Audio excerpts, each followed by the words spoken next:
You're not frozen. Nice. It's amazing. I was so ready to be frozen for the day. You guys take over. I don't know what to say. Welcome to Explain Yourself. I am Kevin Joseph. I am Will Allred. Hey, everyone. And we get to come in and talk to people who are currently kickstarting comic book projects every Friday night at 11 because our friends at the Geek Collective let us. So shout out to the Geek Collective and Addicted to Podcasting. We appreciate you letting us talk to our friends Nicole Deandra and Max Ellen Fuchs.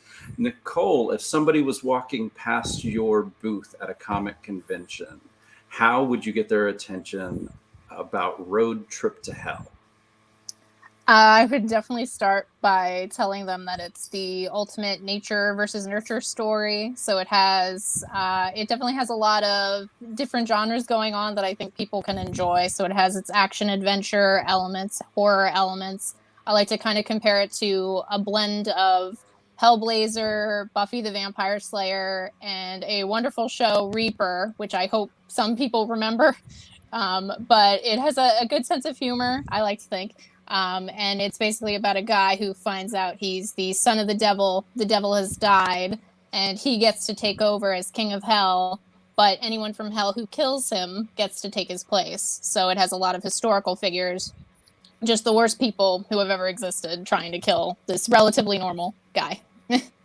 Nice. We've got another comedy from Max. Now, we record after 11 o'clock on a Friday night, so we can say the title of this book with no problem. I think if we did it at 6 p.m., I might ask differently. But Max, please tell us about your comic book. I'm going to let you say it first. You want me to say it? Please? I mean, I think you should own it. All right. You heard him, Mom. My comic is called The Motherfucking Fucker. It's a romance. It's wrestling. It's full of blood, guts, and tight butts. And if you're not on board, you better keep walking past my booth. You know, with a title like The Get Motherfucking Fucker, you have told people like what they're getting. They cannot come back to you and go, I wasn't expecting this. Yeah, I think you should name all the things. There was a rare moment of genius. Everything else I come up with is esoteric and complicated and a lot of Greek words. Well, let's do it in the opposite order. We started with Nicole. Let's get into this fucker. I'm gonna pull up the sheet. Now you do the art and the story? Yeah, I do everything, soup to nuts. What, as I pull up the art, what would you say some of your artistic inspirations were? Because I saw some things that reminded me of other books that I love and artists that I love, and I just wondered if I'm seeing it correctly. Well, I'm sure you are, because it's all subjective. But that's true. I like a lot of different and diverse things. I'm drawing on a few things specifically in this. One guy I got to mention to just get the downer out of the way is a friend, JP Leon, that left us this just recently. Oh. Very tragic, but JP came out of a class at SVA that I also took. We didn't take it together, but we had some roots in this class that emphasized a certain type of drawing. And I believe that I have a lot of the DNA that came from that class. So JP, goodbye. Thank you for all you did. I'm pulling out a lot of different things. Simon Beasley was a big influence when I was young. Sam Keith. Okay, so I mean, it's a big purple monster guy. So like, how are you not going to draw the comparison to the Max there? Also, I saw the way, I think right in here, the way you play with light reminded me of Sam Keith's work on Sandman as well. Oh, sure. Yeah. Do you work digitally? Do you work traditionally? Or is it different? For this, I'm doing all the line art, all the black and white line art traditionally. So it's on paper. it's very physical. You know, you'll see, like in that image there's a lot of smudging and smearing and fingerprint stuff and using a razor blade to go back into the black. And I try to keep it very loose and alive. You know, I'm trying to escape this feeling of everything having to be too tight and defined. And then I scan it in and do all my coloring and lettering, all that production stuff digitally, which gives me a chance to clean up some of the undesirable things that happen when you get loosey-goosey. How did this come? What came first? A love for wrestling, a love for comics? Well, I guess, I mean, definitely both of those things were rooted in my childhood. You know, comics were big for me as a kid, and wrestling was huge.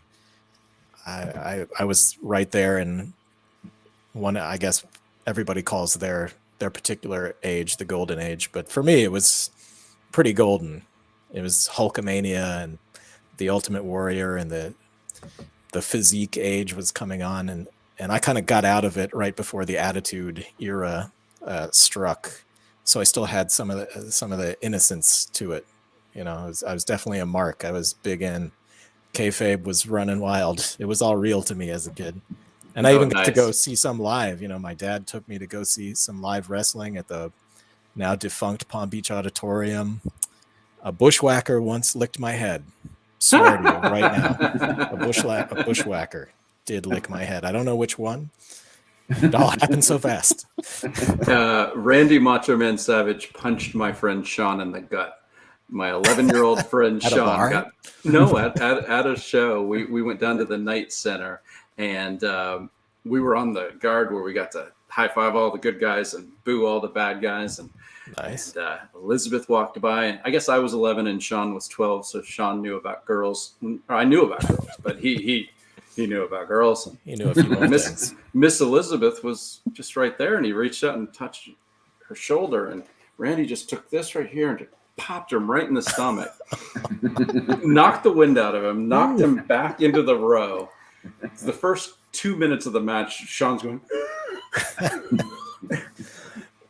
We get up. I ran back into Sean, and he said it's the best moment of my life. I've never had a better moment. Can you imagine it happening today, though? I mean, that would be the end. Cancel Randy Savage. Cancel the Macho Man. 3 years later in the newspaper, I saw that a woman was suing him for hitting her kid, and I was like, yeah, I bet he did that. Yeah. He was a wild card in real life, that one. Yeah. So I'm going to bring Brent Lingle in. We're going to talk about his comic Drudy a little bit earlier, but I want to make sure he's in the stream. Brent, how are you, buddy? Hi, buddy. Hey, very happy to be here. Thanks so much. That is great. Do not worry. I'm not cursing at you. We are talking about the motherfucking fucker number one. So, I was telling you before the thing, the comedy of this reminded me a lot of Dead Skins, which our buddy Clay Adams writes, Murder Hobo, which is a Scout title. Oh gosh, I'm blanking on his name right now, but just the real balls to the wall, anything goes type comedy. Is that what you usually like to play with, or did that just come with the source material of what you were working with? I mean, everything was pretty earnest in this. This project was never designed to be any certain thing. I was just doing what I wanted to do. It was something that was in the back pocket for a while, and I was working on another project, a book for Dynamite, a graphic novel that got put on semi-permanent pause when the pandemic struck the first time. It was the day after they announced the day after Diamond announced that they were stopped shipping books, Dynamite came around and gave us, the pencils down order. And I was left with sort of a vacuum of time. And I decided that the motherfucking fucker should come now, So I created a Patreon page, and I had a few people that were already kind of interested. And I just sort of used that as an excuse to start doing the book. And the whole idea was, I'm just going to do whatever I want. This is completely 100% designed to make me happy. If I'm not laughing while I'm doing it, then throw that page out. We have to have fun doing this. That's beautiful. How many issues are you planning? Is this a one shot or is this an ongoing series, limited series? It's ongoing. He defies plan, but I have ideas to continue the story, and I'm going to continue to give my Patreon patrons. I've promised them a page a week, so I just keep delivering on that. I've been a little delinquent lately as we're trying to put together the first volume of the book, but I think they forgive me. And I've got some ideas for where the story's going to go. I have a fucker short story that's going in an anthology in 2022. And my good friend Scott Brian Wilson is getting jazzed to write a story within the fucker verse that he has an idea for, so we'll probably put that together. So he's going to keep going. The blood will keep pumping. There's no plan. He won't. The fucker defies planning, but he also defies death. So would that be a little fucker then? the plan that could be in the future. I'm really loving just the fact that we have the concept of the fucker verse at this point. Yeah, yeah, man. There's a lot of little characters and spin-offs that are becoming possible as we go along. So a lot of avenues to explore. This may be a spoiler, so please just don't answer if you don't want to. You sent me the first couple pages. I got to read about 20 pages in. The wrestling in this universe feels out of bounds of physics and reality. Is this real world with a TV wrestling that goes nuts, or is this just an alternate universe where wrestling is this friggin' crazy? I would say it's probably another reality, a parallel reality. This is the reality that my 12-year-old brain was thinking of when I was fantasizing about wrestling. In my mind, like I said, I was a total mark as a kid. I believed it was real. But I was also thinking, like, all right, so why doesn't he just stomp on that guy's head and smash his skull right now? He's got him right there. He could easily win. So I'm creating the story that I wanted to live when I was fantasizing about growing up to being like a 300-pound muscle-bound beast of a man crushing other men under my boots. Oh, that's awesome. So that's the sort of universe that this is. It's kind of science fiction. The rules of reality as we understand them probably don't necessarily apply. Right. Joey Galvez says, "Look at all this talent." Yes, Will and I are really happy this week. We got some great people. Nicole, let's take a road trip into hell. I'm going to pull up the page. How did this book start? Like, what was the kernel that created this book? So I've wanted to write since, I was a kid and been into comics since I was a teenager. So I knew I wanted to start thinking about stuff I wanted to do with comics. And as a horror junkie for like a good part of my life, I knew I wanted to do something that had like a creep factor to it, but also a dark sense of humor. And I just started thinking about this idea of this guy who basically has the worst luck in the world, who finds out, his dad's the devil. Never gets to meet the guy. He's just dead and says, here's my throne. You get to have it, but anyone who kills you, gets it. So he basically has the worst luck in the world. And I kind of had the idea of just nature versus nurture has always been interesting to me. Mm-hmm. And for a while, I didn't really think anyone would want to read something about that, because I think a lot of people are kind of in the mindset that, you grow up a certain way, you're going to turn out a certain way. Sometimes people think that, and it's not biological at all. But I remember my friend and I getting into an argument when we were in college. We watched the Rosemary's Baby miniseries that came out, which maybe don't watch the miniseries. Maybe don't watch it. But okay. even so, stick with the movie. Yeah, probably a good idea. But even so, we just had the longest argument about the ending, which, can I spoil the ending of that? Does anyone not know how that ends? It's been long enough. I think it's been long enough, and you told us not to watch it. So I say, like, Go for it. So yeah, I mean, she has basically the devil's baby at the end of the movie, and my friend was like, "Well, immediately, like, well, it's over. There's no way she can make this thing good. It's just gonna kill everyone and be awful." And then we had a long argument for like 30 minutes about why I thought there was totally a chance she could raise the kid and he'd be fine. He wouldn't kill anyone. He wasn't going to be the Antichrist. It was fine. And after that conversation, I was like, I'm going to write this comic now because I want to make that argument over the course of an ongoing series. And I think that could be fun. And I feel really bad for my characters because I put them through a lot of very unfortunate shit. So, but yeah, that's basically the series in a nutshell. Isn't that our job as writers, though, just to love our characters and then torment them in the worst way possible? Exactly. It's the hardest thing about being a writer sometimes, and sometimes more often the most fun thing about being a writer. I saw a tweet today. I wish I could give credit to the person who wrote it, but I don't remember. And it was me reading the horrible shit that happened to my characters, and they're crying, and it's me writing, and they're just smiling the biggest evil smile. Yeah. Oh, that's really cool. Yeah. I love that's a very important theme to play with, I think, just in general, like with as far as the human experience goes, because we never really know how much of a person is nature and how much of a person is nurture, and everyone tends to have a very strong opinion about it. So that's a very right dramatic thing. And then also I noticed you had a guy get his hands cut off in a very anime way.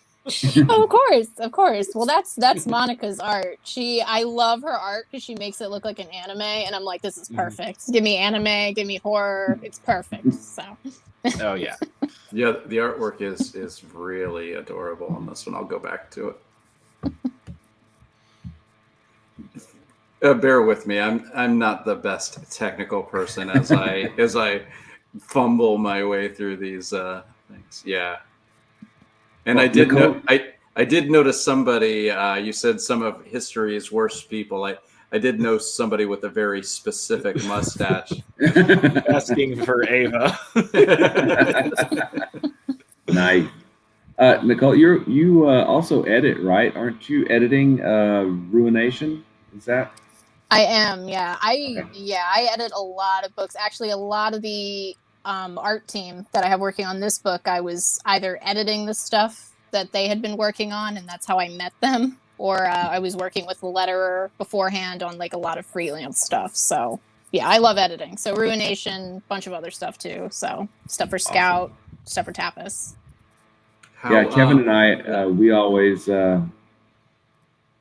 love to shout out to letterers because we love letterers, and we feel like that there's no other role on the team that can, very easily turn something from unprofessional to professional than just the lettering of a book, And we've both had really good luck working with letterers because we've worked with some really good ones. How does being an editor influence your writing? How did those two things flow back and forth? Does the writing affect your editing and vice versa? Oh, that's an interesting question. I do probably to think about that. It's probably, I usually maybe get more invested in series I'm editing when it's something that I would write. Usually that makes me kind of key in more to what they're going for.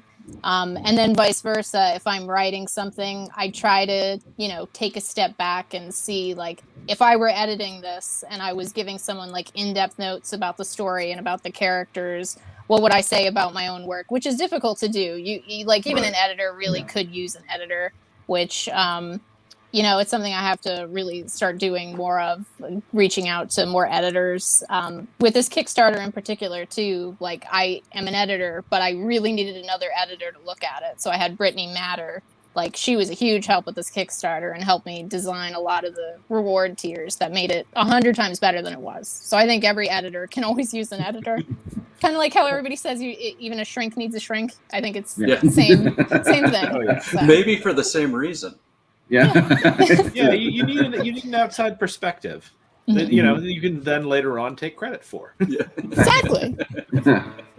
Yeah, another set of eyeballs is always good. I have yeah. two editors now that I work with Scout. I've got two editors. I've got Cassie Bell, who's been with us forever, and then Andrea Molinari comes in and edits as well. And I'm like, just more, give me more editors. The only Andrea problem is phenomenal. He's a great awesome. dude, great guy. But when one tells me to do this and the other tells me to do that, and I'm not smart enough to know which of the two to go with, that's my only problem. So I need a third editor. I need a tiebreaker. Nicole, are you busy? You seem pretty busy. No. I can find the time. Okay. All right. Well, let's take a second.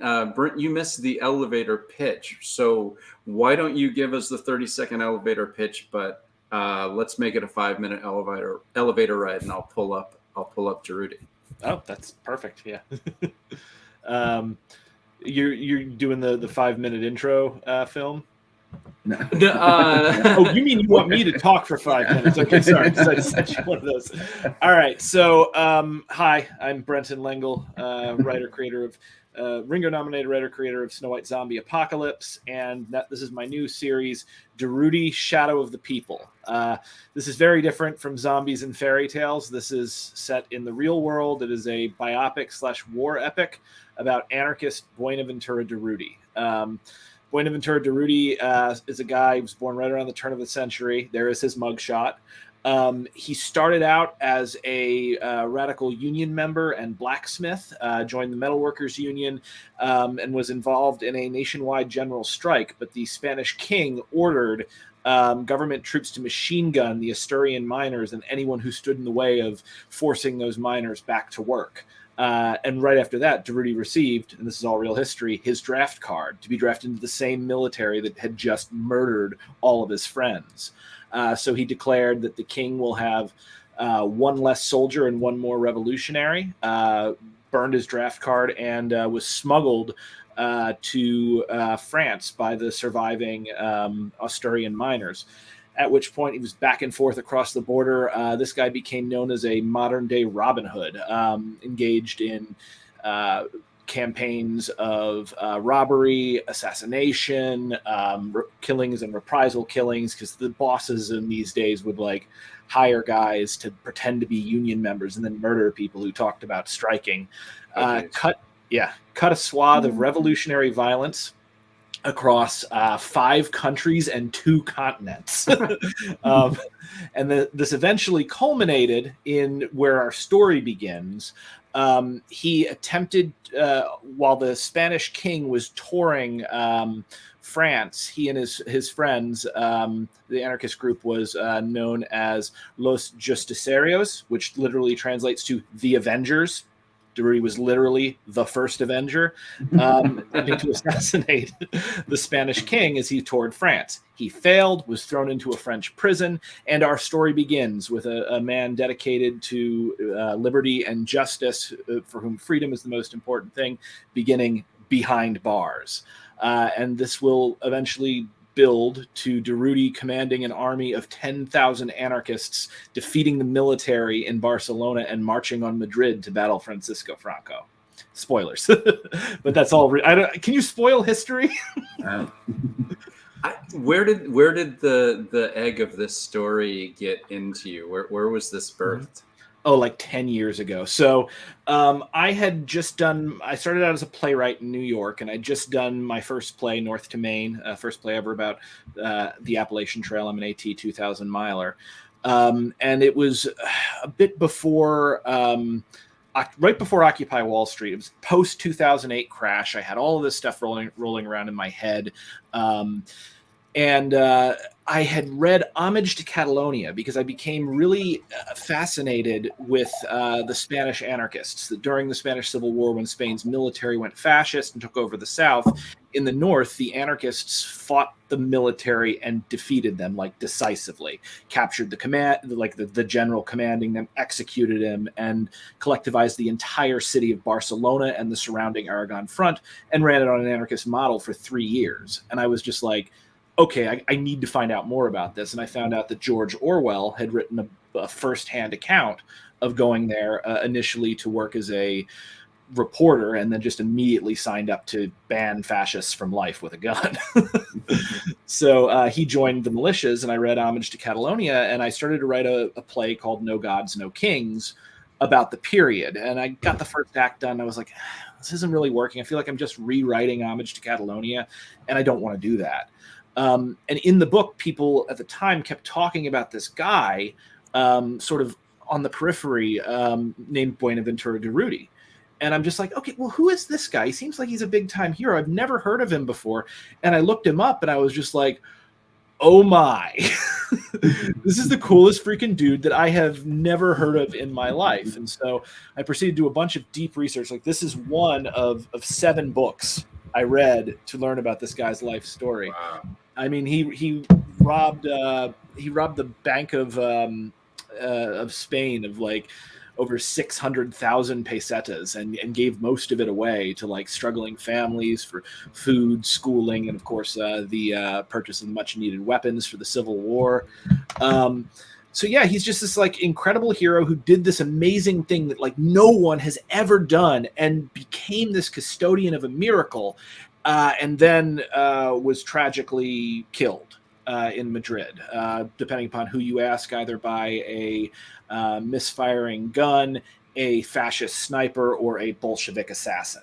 And my story is kind of, as we eventually reach it, as we reach the end, it's I'm agnostic on that. In my head, there's a way that that is correct, but I'm not going to tell you which one it is. I'll have to guess.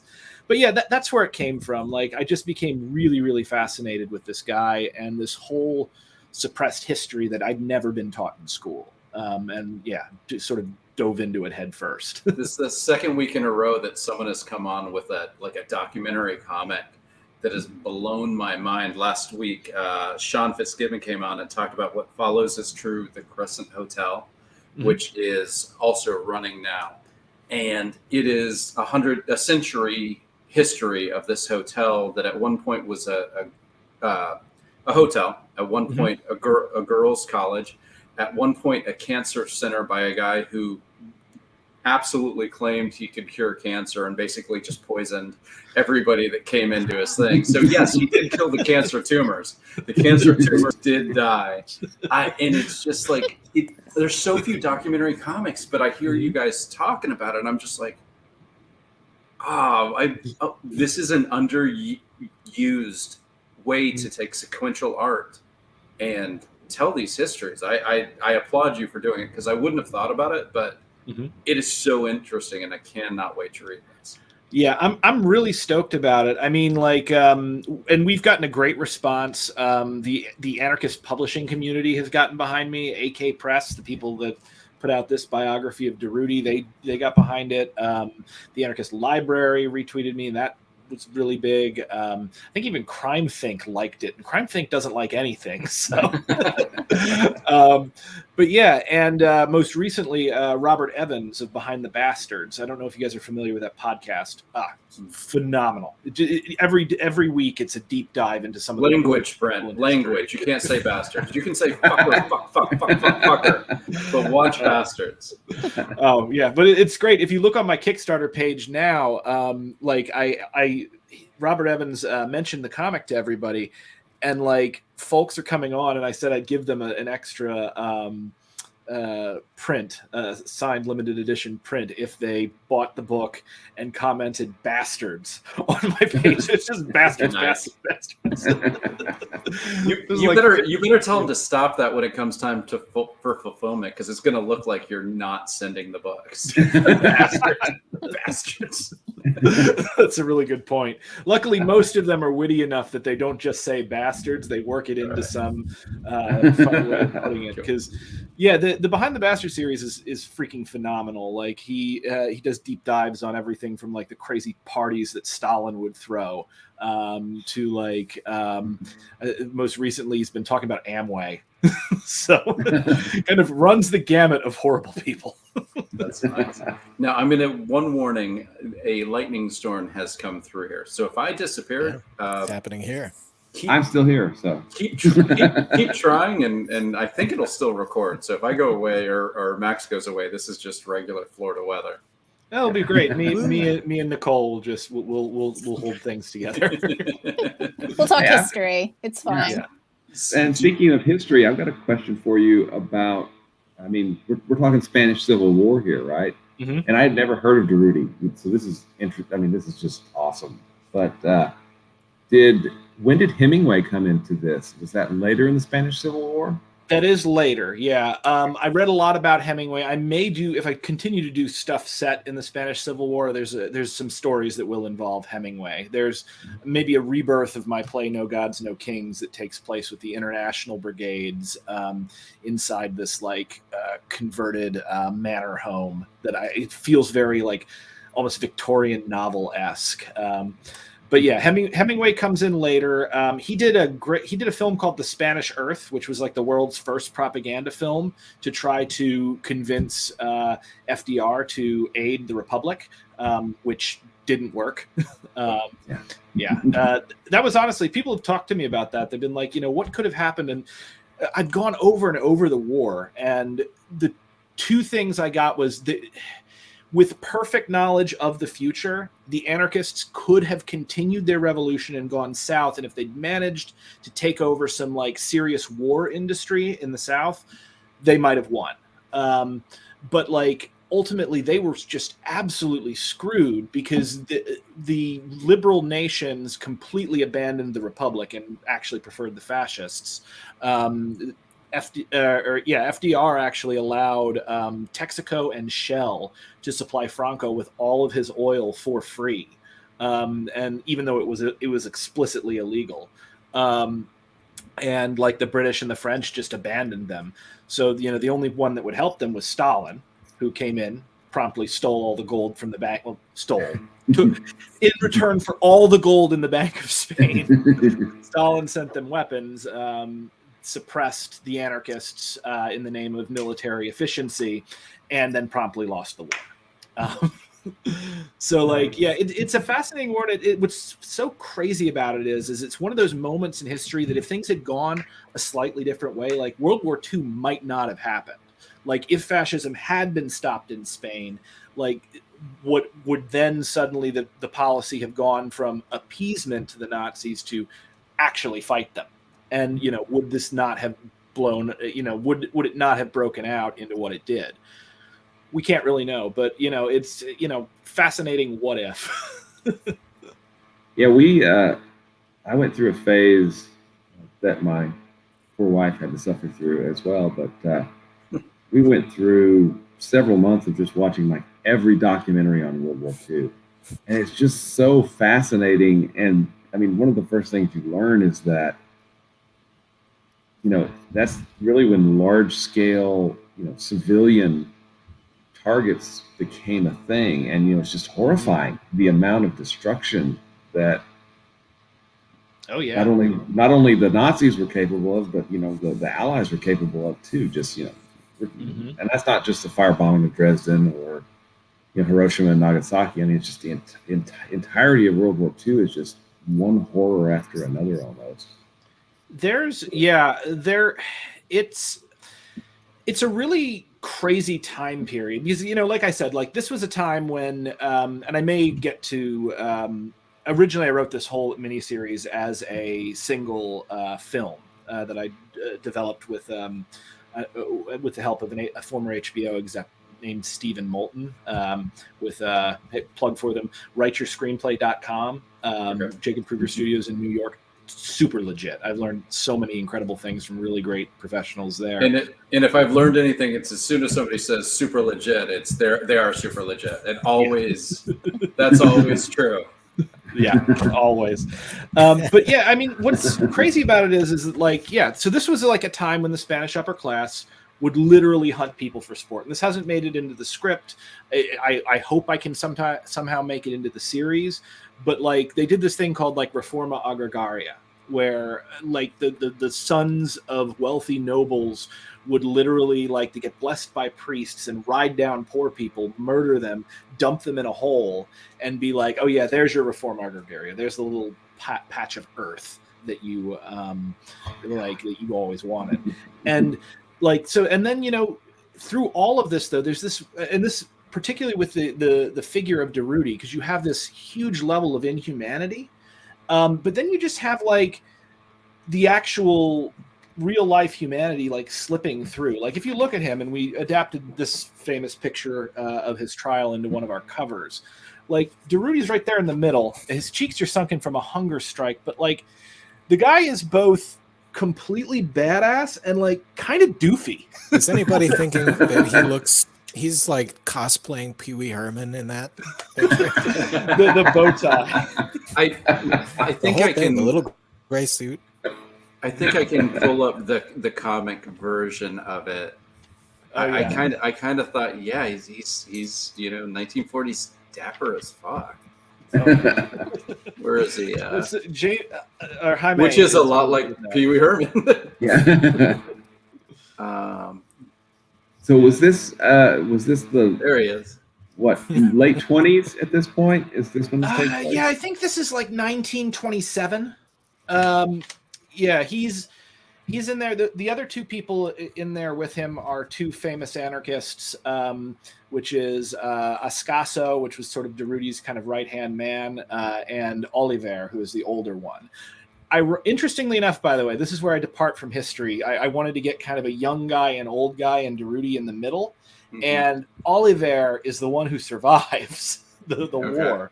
So all of the pictures you have of him, he's older. And also he went bald very early in life. So like when I first was writing it, I was like, well, he's the old man, clearly. But they're actually, in real life, they were both younger than Durruti. And Oliver actually was not involved in the trial. That was another anarchist named Hover. But I wanted like the 3-man band, Kirk, Spock, and McCoy. So for the purposes of the movie and the series, I combined that. But yeah, I mean, like, let me find it. That cover, by the way, that we did of it on the site, I love it because it fuses that famous picture of them with like the Avengers, the court martial of Yellow Jacket. Is it on the Kickstarter page? Yep, it is. Okay, you can scroll down. It's among the 3 variant covers that we have. What's also cool is we were talking about universes. Well, yeah, keep going down. Yeah, that's my other series. Love that book. We'll talk about that in a little bit when we get back to the motherfucking fucker. We're talking Snow White Zombie Apocalypse because they share some DNA too. That's awesome. And hey, Scout. There's Andre. Yep. It was funny with him too because he's like trained as a theologian and stuff. Yeah, so that's the first variant cover. Here's the second one. Yeah. That is, and this is the third one. I really have a soft spot in my heart for this third cover. I love all of my children. Mm-hmm. This one here is done by the artist for Sonic and Samurai Jack, Adam Bryce Thomas. And what I love about that one is it's like a who's who of anarchist stuff. And also I'm like, what is this like ensemble anarchist anime? I must see it. I can almost hear the theme song in my head just looking at this. But yeah, those are our 3 variant covers. We got a number of prints available. Yeah, I just like, there's something very pulpy, almost like a friend of mine read the screenplay, and the first thing he told me was, he's like, this feels like a cowboy movie. Yeah, very particularly cool. Because at one point he will be driving around in a truck with a Gatling gun mounted on it.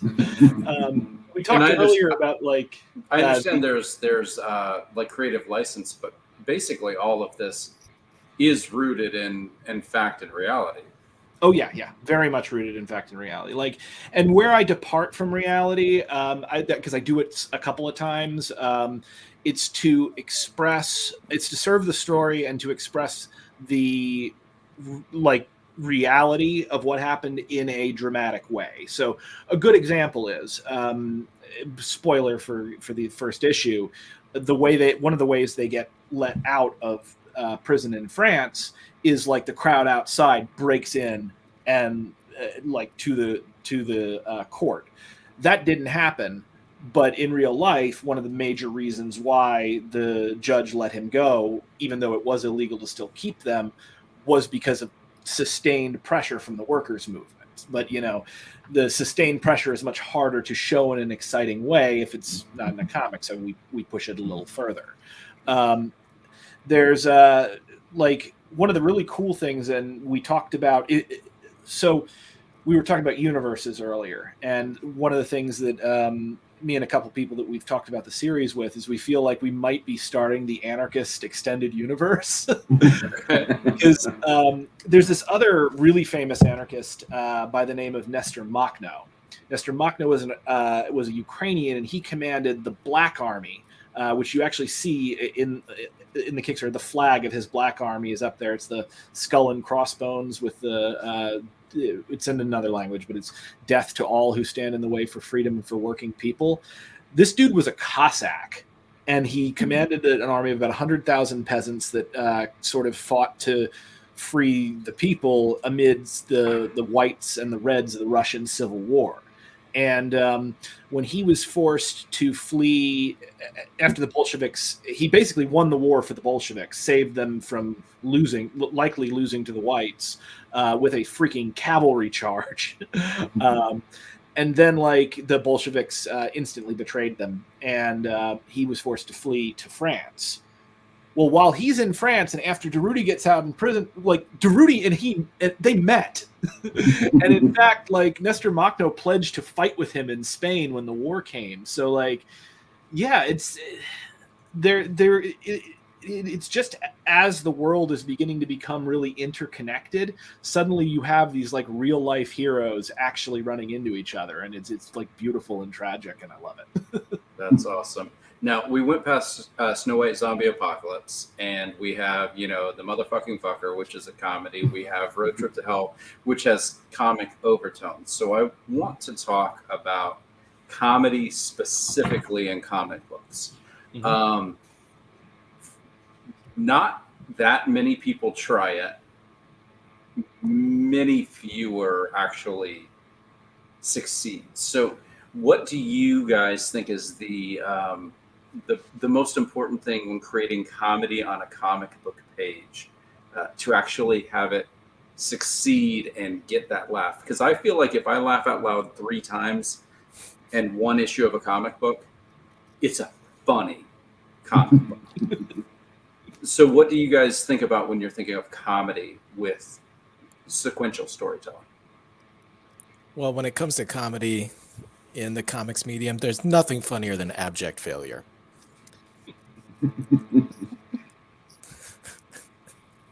Because nobody buys it.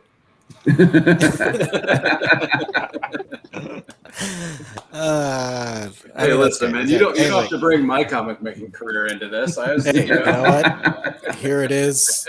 It's New York Comic Con this weekend, and here we all are sitting at home. Not getting COVID. Yes. Yeah, well, it's good. It's good. So I like I said, for me, if it makes me laugh while I'm doing it, I know that it's going to work. That's it. Or maybe I don't know it's going to work, but that's my litmus test for whether or not I want to make this thing as a piece of comedy. If it makes me laugh, I want to make it. And that's really it's as simple as that for me. I talked for a while, so Nicole, you wanna go? Sure. No, I'd like to think it could make me laugh, but also I was really lucky when I was first writing the scripts for this because I was still in college, and I managed to make it one of my course requirements. So we actually had like roundtable readings of all the work we were doing. So I actually got feedback right in the room from like a bunch of people for the first couple of scripts. So I was kind of able to see and judge if people actually found it funny or if it was, abject failure. So I was able to figure that out pretty quick. But then, a lot of it was I also have to rely on the artist because sometimes it's, more physical comedy, or you want to make sure if you're saying like a funny moment of dialogue that the visual really packs a punch too. So yeah, I have to rely a lot on the artist too to kind of transmit the comedy, and it worked out really well. At least I like to think so. That's interesting. With Tart, we don't really go for comedy that often, but Ludo does throw some stuff in the artwork that makes me laugh, and then I go back in on the lettering pass, and I'm like, oh, I've got to accentuate that. Even though in my real life I'm always trying to be funny, it's Ludo that brings the comedy, the artist, into that book. So that's I agree. It's got to be in the artwork as well. That clap of thunder did not bode well for your comedy aspirations. Well, you know, what's the old quote? You know, dying is easy, comedy is hard. Yeah. Comedy is hard, at least. I mean, I feel like it's harder than just writing, you know, straight up, you know, script where, you know, stuff happens. Maybe you can get a clever turn of phrase or something, but, you know, trying to sustain a book for 22 or 24 or 40 pages of just comedy, bravo. I can't do it. I did a comedy with my buddy Chris where we were co-writers, and it became a whole lot of me trying to make him laugh and him trying to make me laugh. So it was a little bit like Max, except there, you know, like there were two people, and just like Max, only one could draw. It was that sounding board of basically we would text each other, and if it got a laugh on the other end, we'd figure out a way to put it in the plot. But it's very much like the motherfucking fucker, where the joke and what's funny to us is more important than the actual plot of the day, you know? So no, I think that comedy is really hard in sequential comics, and I think it's fun. I will say, quite honestly, the first time I read Snow White Zombie Apocalypse, I didn't laugh. Yeah. The second time I read it, I laughed really hard. Because if you haven't read it, Snow White Zombie Apocalypse is gory as hell. It is gross, gory, and I had to get through it. I had to get through it and come back and read it again to actually realize that, oh no, this is funny. Oh, so I had to slowly learn what you were doing, and I was like, oh no, this is good shit. But thankfully, I read it again. I'm glad you did. Yeah. Yeah. And on the gory as hell, I love that my filter is messing with this, but you can see that is Granny inside the big bad wolf popping out. We have a 2-headed 4-armed zombie here. I love that. I wrote that. I remember I wrote that. I was just like, yes, that is metal. So what I do with the humor in Snow White Zombie, so this actually started out as a play. It started like a 24-hour play competition. It was picked up for a 10-minute version that's basically the very first comic. Was picked up for the Estrogenius Festival, a celebration of female voices. I guess someone saw me from behind and thought I was a chick. But no, the producers actually, they felt like what I was playing with and the themes and everything, like, one, there would be really great roles for women, and two, it spoke a bit to the female experience. I can't speak to that. I just like writing. Expanded it into Snow White Zombie Apocalypse as a 2-hour play, and then eventually became this comic. As far as the humor goes in it, so this goes back to my theater training. I'm playing with horror and comedy at the same time. There's a French school of theater called Grand Guignol, and they would do a horror play followed by a comedy, followed by a horror, followed by a comedy, and just a night of plays. And they found that essentially the comedy made the horror scarier, and the tension built up by the horror made the comedy funnier the longer you went. So it makes sense that the first time you read it, you experienced the horror, and then the second time you get the jokes. So it was really important for me to kind of ride that line, and also to this is deathly serious to every single one of the characters in the books at all times. They don't think it's funny. It's their lives. But it's ridiculous to us as readers who are familiar with zombie movies and the way these stories usually are supposed to go. I think one of the really funny things you can do is when you take people's perspectives and you have them not connect, where they're all kind of living in their own world, and the audience in our superior position is able to recognize that. So, we have here at the beginning where Rapunzel confronts Prince Charming kissing a corpse. What the fuck are you doing? Kissing a dead chick. He's like, no. Well, yes, you were. I saw you. Similarly, like a little while later, you've got Snow White here who is... And I love this bit here. You can't quite see it because it's disappearing, but you got Snow White. I can maybe with like you up. She's appearing as like, oh, sweet mother of God, and like she's just holding some random fucking ferns or some flowers and shit she grabbed because she's still stuck in this Disney mindset, whereas the two of them have been living in this world. And there's a moment here. This is very important. Then instantly, Rapunzel tries to kill her. and you have Prince Charming holding her back, and she's saying like, she's saying, remove the head, destroy the brain. And he's like, she's not one of them. And then she's just, hello, it's and she says, it talks, they're evolving, let me kill it. From the other side, finally, Prince Charming gets her, and he's like, where are we here?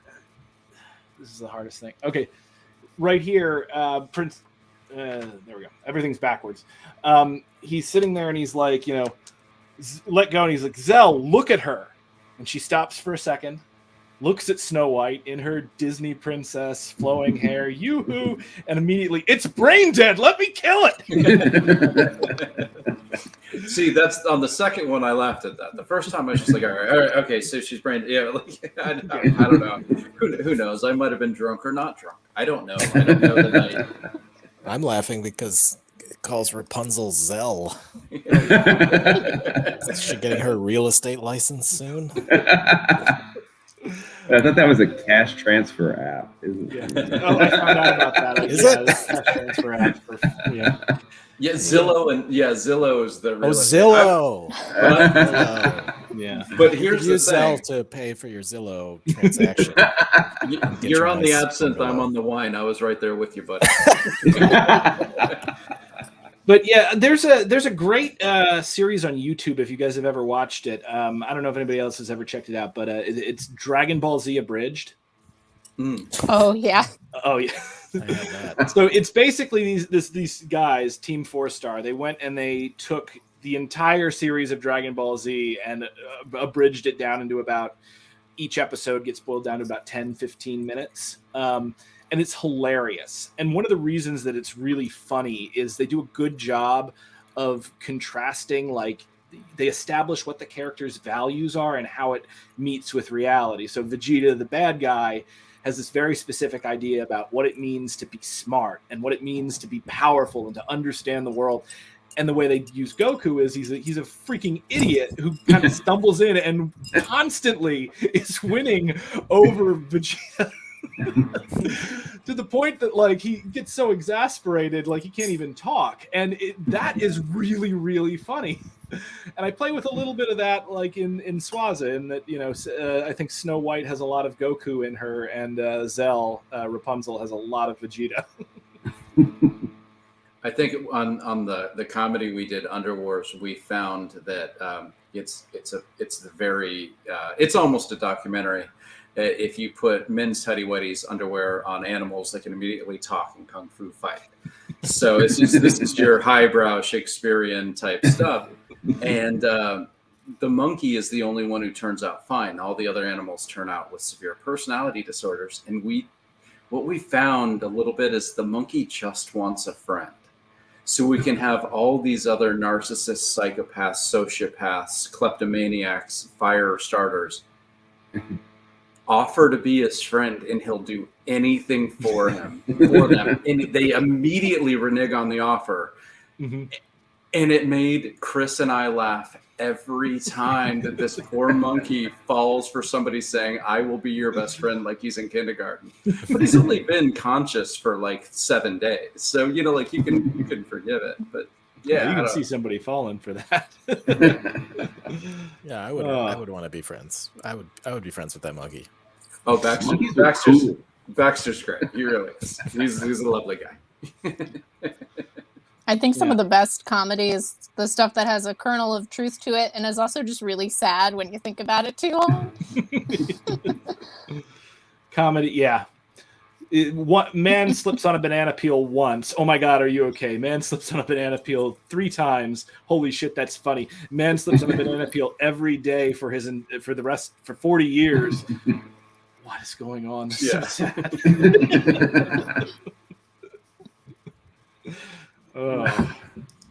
It's what's also interesting about comedy is like it has the shortest shelf life of any of the major art forms. Like you go back, you watch the Shakespearean comedies, like they're not funny. I mean, there's a couple of bits in there, but like you really have to dig for it because I think it's just referencing a culture that we don't share.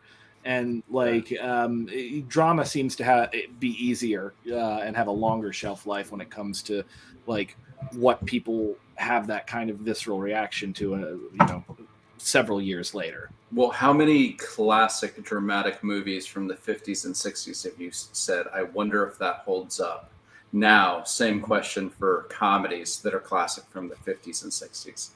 The dramas probably 75% hold up as a film, and then you've got a couple racist, sexist, homophobic things in there.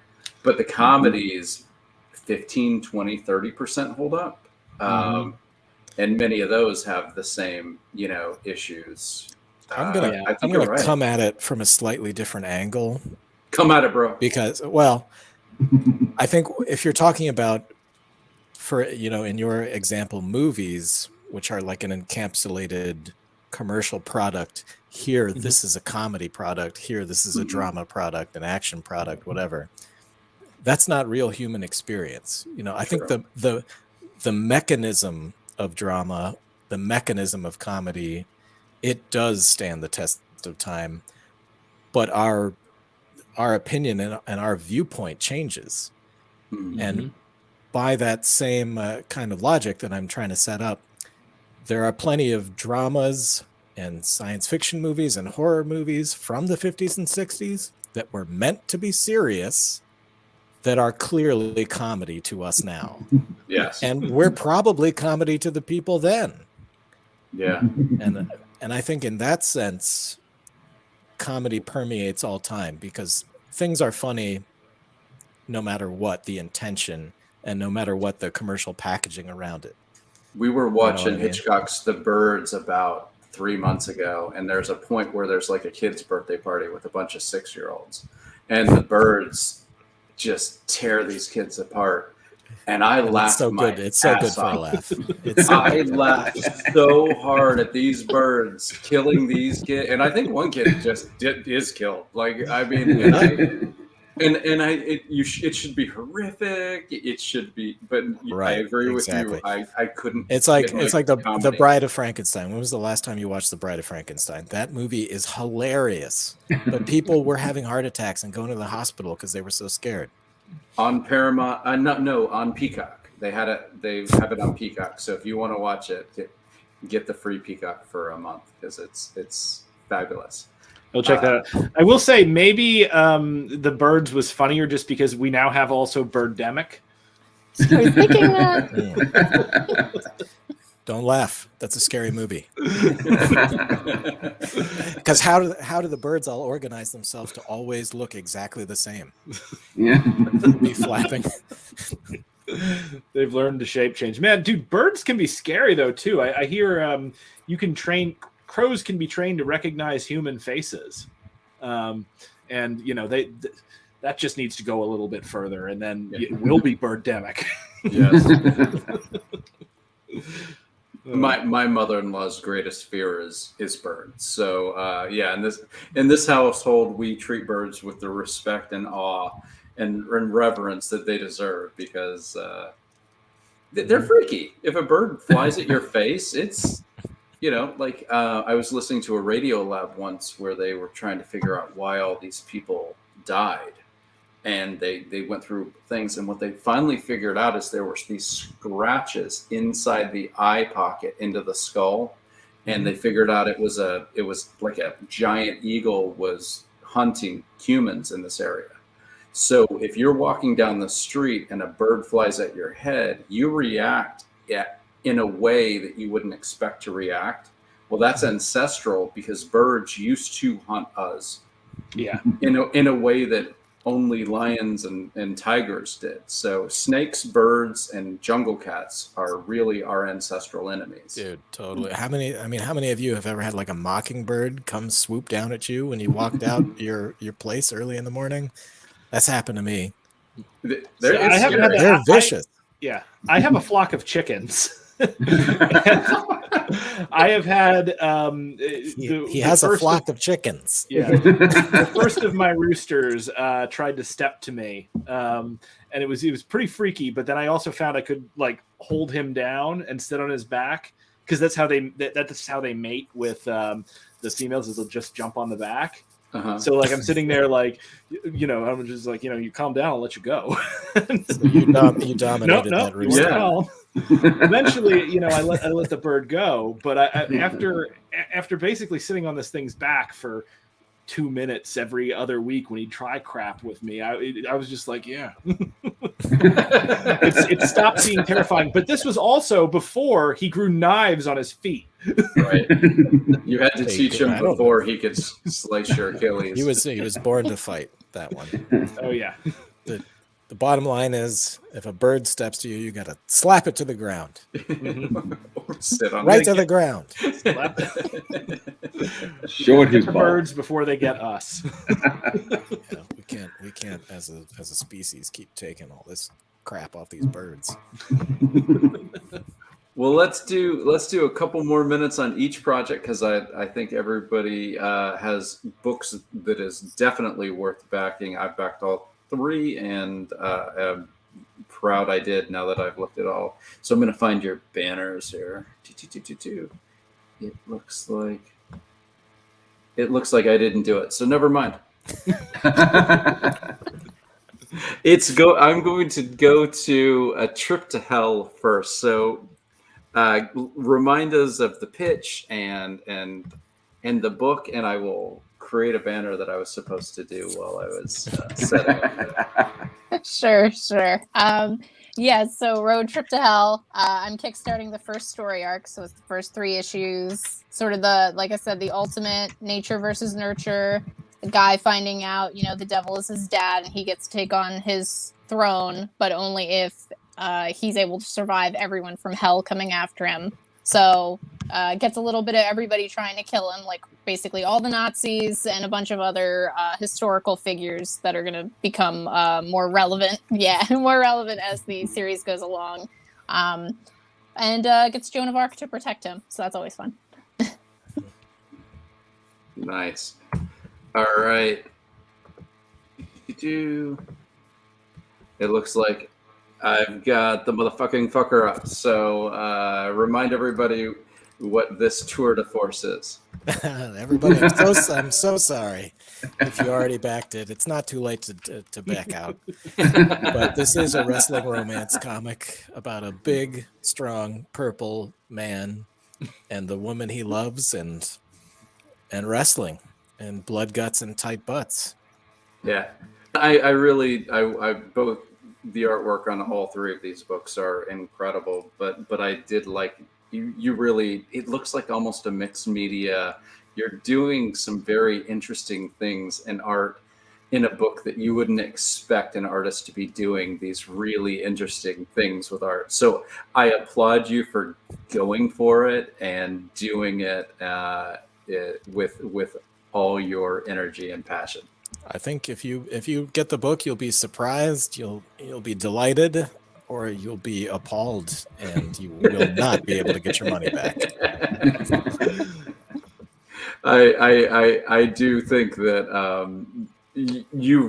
there is a beacon of light telling people what they're getting into, and it is on them if they are surprised. I mean, the people who walked out of Deadpool, that's on them. The people who walk out of the motherfucking fucker, that's on them. I bought a comic called The Motherfucking Fucker. I don't understand this. You know what? Good luck to you all. It's going to be okay. What did you expect? There was such language. I didn't know. and we did talk to Britton about comedy, but this is, I mean, there could be a joke or two in the comic. I don't know, but this is a serious documentary comic. So take us out on Trudy. Yeah, so this is the true story of the life and death of anarchist Buenaventura Durruti, a man who was born into poverty, rose to become a almost mythical figure, and a real life modern day Robin Hood, and hero to the downtrodden of the earth, and a hated bandit, assassin, and firebrand to the powerful and wealthy elites that ruled over him. His liberation of an entire city, and his tragic and mysterious death amid the rubble of Madrid. Well, I'm going to speak it into the universe in case it happens. I hope Alan Moore reads this comic book. Yes, that would be so fucking cool. I feel like he would, have fun with somebody who's doing what you're doing, especially with the anarchy in its actual form and not in the form that we hear about it 99% of the time. So let's hope if he follows AK Press, which he probably doesn't, but he would have hopefully found out about it. Yeah, I think the only chance you got is if Leo Moore follows the press, because I don't think he's on the internet too often. Nicole, Brent, Max, really appreciate it. We're going to do a part where, and we'll do this for you guys next week. We kind of talk about the projects that we've already spoken with the creators and are still live. Just let people know they're still out there. You are welcome to join us, and you are welcome to say goodnight, Gracie, and to go about your way, because Will and I have not yet figured out how to do this where we don't stumble around trying to figure out what books are still live. And I admit that, and I will, I'm not going to lie. Oh, all right. Yeah. Word up. Facebook user is usually, but not always, Charlie Stickney. So I'm going to take a shot in the dark and say, "What up, Charlie?" And if it's not, sorry, Mr. or Miss, I apologize. Ms.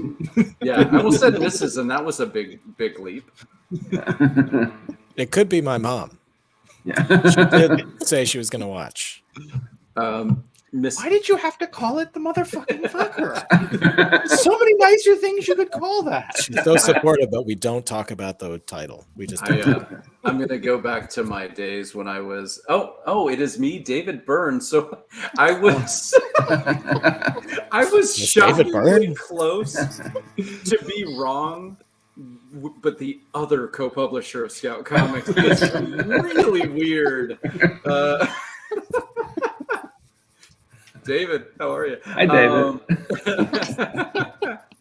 I used to write a football column for Maxim Online in 2001, 2002. And, my dad was like, all right, he's writing this sports column and whatever. And he told this old man who just passed away 2 years ago at 98. He lived a great, long, wonderful life. And just the sweetest old man you'd ever meet. His name was Mr. Pokey.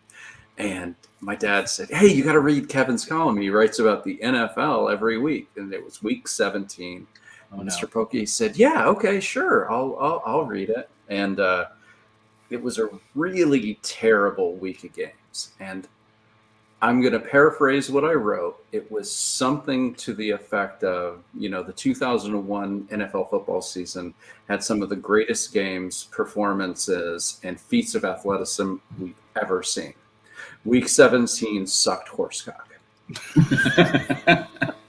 And that was the intro to what Mr. Pokey at 88 went on the internet to read Little Kevin Joseph's sports column. And my dad was like, "You had to say horsecock? You had to say horsecock."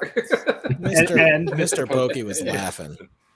He never brought it up, but all I could say is, you know what? I didn't write it for Mr. Pokey, so that's okay. I'm sure he did. With a name like Mr. Pokey. He was a wonderful, have a sense wonderful of levity. He was a very religious, but he could laugh. Let's put it that way.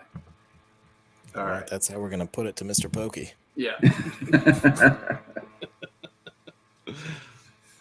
All right. So what follows is true. What follows is we're going to talk about the comics. So please hang out and talk about it, or good night if you don't want to. This is, this is your chance to get out of jail free before Will and I throw Start a ball over going each other. crazy. Yeah. Sean Fitzgibbon's documentary comic, much like Brent's, about the incredibly, insanely interesting hotel in Arkansas, the Crescent Hotel. A man who only dressed in purple, had a purple car, had a radio career in what, like the 30s, 40s, or 50s, Will? Is that about right? Yeah, I think that sounds about right. I think it was maybe the 30s. Where he kept getting in trouble with the SEC because his radio, he used such high bandwidth that his radio show came from Arkansas could be heard in Hawaii. Like, this guy was nuts. I fell in love with him. He said he was going to cure cancer. He just poisoned everybody who came into his hospital. Back this book, you got to read it. It's 240 pages of gorgeous painted artwork. What's next, Will? I am looking. Let's see. Is Deadskin still running? Deadskins is still running. Clay. Our buddy Clay Adams, Deadskins, which is one of the most important works by a voice of comics that is unrivaled. Oh, Did I do good there? Did I do good? yeah. Clay Adams wrote this book. When I read it, all I could think of was it was a coked up not Joe Rogan. Well, maybe. Yeah. Probably. Joe Rogan's probably very coked up, but I don't think he wrote it. Coked up Seth Rogen wrote a Western for Robert Rodriguez to direct. It is Native Americans are zombies, and a dandy from New York comes back to get his high school sweetheart to marry him, and she has been absconded by Custer and his army, and they're all going to meet these zombie Native Americans, and it is as gory as Snow White zombie apocalypse, possibly more so on a couple of the pages. So it is definitely that mix of blood, guts, and donkey fights. Blood soaked, yeah. And then the whole donkey relationship is, kind of. It's committed. Next level. It's committed. I'm not sure it's consensual, so we're not going to go too much farther than that. On whose part? The donkey or the other one? The cowboy is very committed. I don't know about the donkey. That is the question. Ruination, who we have an editor on Ruination. I believe. It's a great book. I can definitely say it's a great book. It is a great book that is part of your digital rewards, correct? Yes. And so is, I believe, Deadskins is as well. I got a little bit of everything. So. Hey, you know what? A free digital comic is a free digital comic. I love backing and getting all these things but I'm terrible at reading digitally, so I need to get better at that. So Ruination is a fantasy, war-torn world where about 40 years ago, the people that were causing the trouble just stopped, and one of them showed back up and destroys a small town in search of a key. We don't exactly know yet what that key does or is, but a bunch of survivors from that battle are going around, and just gorgeous art, a very inventive fantasy. I want to say beautifully edited. I would agree with that too. Thank you. What would is there something you'd like to say about Ruination specifically? Because as part of the team, you can speak on it better than Will and I could try to. Well, I love the environment. I think that's one of the things that's a real draw for the book is the whole fantasy element. They really, have the creatures, have the setting, the beautiful art to go along with it. And the characters are all really compelling. it's a bunch of people that normally wouldn't be on the same side. So they have a lot of interesting dialogue between them about like their conflicting views, and some of them that were under the wrong impression about what the world was. So it's kind of interesting to see them kind of unravel the history of this world through misconceptions. So beautiful. Oh, and we have this is exciting. This is an explain yourself first. Brent, talk us through. Hans Vogel is Dead by Cast Iron Books. These people launched almost right around the same time as Durruti. This is an anti-fascist fairy tale set in the afterlife that begins with a World War II pilot who dies. The author of this is Sierra Barnes, who's a comic creator and a historian. We got like featured early in like a thing together. The art is really cool. Like if you go down just a little further, and as you can see, it's very well put together. But yeah, keep going. There's a great picture. I love what they did there. But yeah, here where you got him in the freaking woods with a fox and a shield on the back. Yeah. I think it's absolutely beautiful. I'm really interested to see where this is going, and you know, I think I love that historical books about killing fascists are becoming a thing. So that's really exciting. We've got that in this series. We've got that with Durruti, and we've got that with the anime hand chopping. That's awesome. Thank you. That is brand new to me. I'm going to keep this up and look at it after the show. That's beautiful. I appreciate you hitting it up on the private chat to let me know. So always, if you guys know of cool campaigns, please let us know. Hey, we have Savage Wizard. We had yeah. What if Conan had to reskill as a wizard? He becomes a savage wizard. I think I played that character in Dungeons and Dragons. I mean, it's an amazing concept, a really cool team, and the artwork on it is. I dare somebody to look at the artwork and not back the project. I dare you. I dare you. Because double dog. Come on. Double you know what? I'm going to skip it. I triple dog dare you. It's beautiful book, really cool concept, D&D, magic, mayhem, it just really cool. We had the two writers came on and the artists, so we kind of got to hear the whole team. I just think that's I think it's worthy, and they're still so close. They are within 22% of their goal, and they've got 6 days. So please check out Savage Wizard. Most of these books that we have on the show are already funded. I think you should back the comic you want to read the most. I don't think whether something's funded or not funded. But if there's a book that isn't funded, I want all these comics in the world. So I don't want to say back it because it's not funded yet, because I don't want to take away from the fact that the books that are funded are phenomenal. Will and I Pocketbook is just destroyed by the show because we back. If we invite a creator on the show, we backed it because we believe in the books. So that's and because Kevin is usually job. Yeah, and because Kevin is usually so much more on the ball than I am, I usually back it while we're on the show. So, but that's the way we can say, you're likely to get a backer to come by coming on Explain Yourself. It's a self-fulfilling prophecy. Oh, honor Vincent's Rat City Part 1 is still up. New Rat City. Cool. Super cool. In the future, New York City is barely inhabitable. The only people that go in there are eco tourists that go in to see the disaster that destroyed New York City now. It's you know what we're gonna talk to the people who actually did get invites to NYCC and find out. So yeah. The only people there are the rats, the ecotourists, and the comic creators at New York City Comic Con.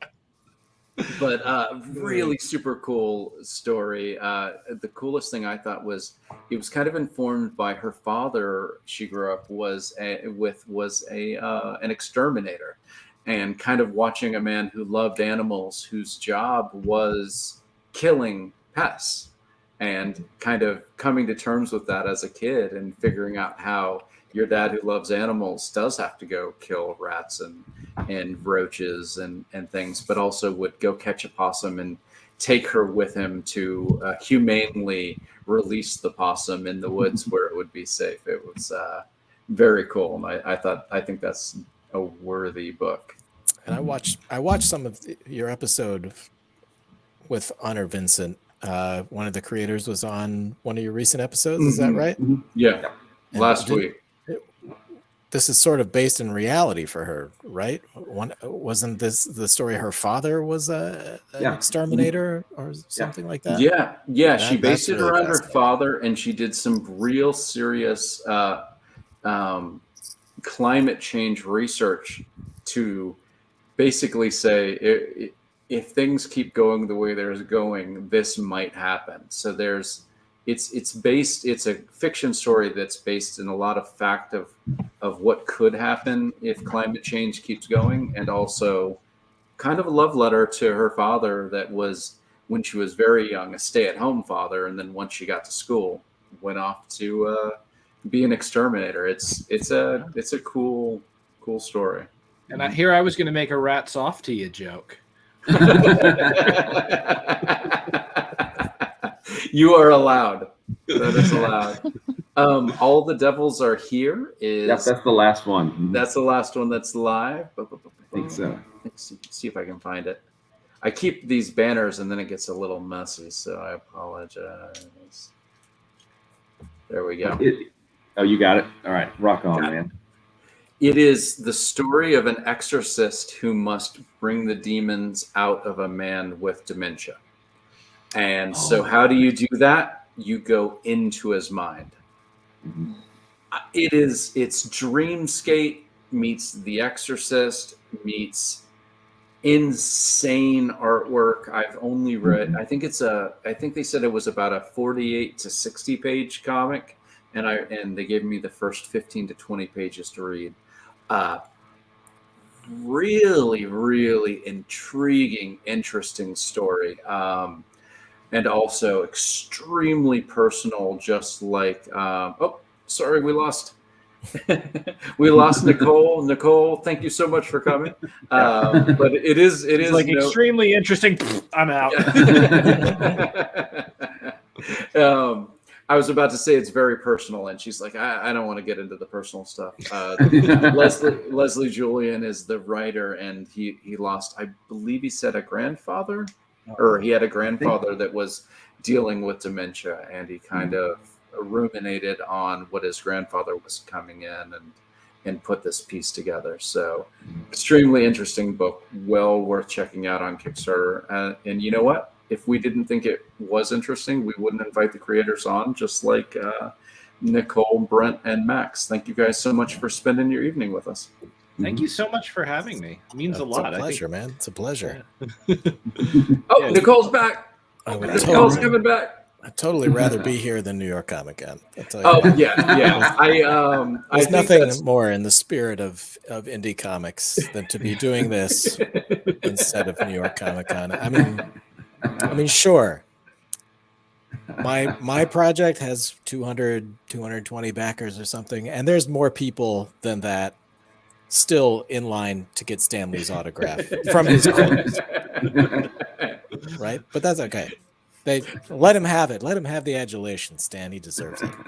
As somebody who did, they don't know he's dead. Yeah, right? as somebody who did all the Stan Lee when he was still like, Nicole, you're back. Yeah, sorry. No problem at all. It was. We felt like maybe you were like, I'm not getting into this personal shit. No, I get to have the technical issues this time, so you don't have to have them. I'm gonna save this snippet and use it just to make myself look better because it is almost always me. I did do the Stan Lee signing at New York Comic Con in 2015, I think. I got the little coupon and I stood in line. He was still lukewarm then. You know, I'll say this: he looked like, ooh, this is probably the last year he'll do this, and he was with us a good 4 or 5 more years. But when the comic got in front of him, that pen went, and it was a perfect Stan Lee autograph, and it was that quick. Wow, that man could could sign Stan Lee like it was. He more moved his hand left to right and just did this when he and did his it. name came out of it. It was amazing to watch. You know, so. he was the best at putting his name on things. And